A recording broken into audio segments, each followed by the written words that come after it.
Gitulis sa riding-in-tandem ang Magtiayon nga mupauli unta silang Pinoyanan gikan nangumpra. Nakuhaan og CCTV ang buong hitabo. Nahitabo kini pasado alas 2 sa kadlawon kagahapon sa barangay Mabolo ning Dakbayan sa Cebu.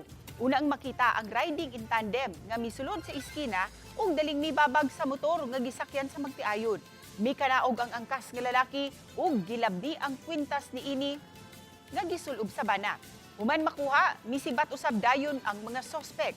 Matod sa asawa nga nagkantidad og 125,000 pesos ang nasakiyo sa mga tulisan. Gisalig na sa Magtiayon ngadto sa kapulisan ang pagsulbad sa maong krimen ug nagpadayon pa ang investigasyon. Wala jud mi nagpost sa social media kay under investigation. Ang amua lang nga kanang amua bang seguridad ba unta kay second life na benay mo unta nga sus grabe amo panghitabo mo way kabutangan grabe jud ka kuyaw tuunan jud mi og pusil dayon ingon din siya nga ay sukol kay tulis ni syempre nagoy pusil di na jud ta mulihok simbako uroy o di mo to kuha nila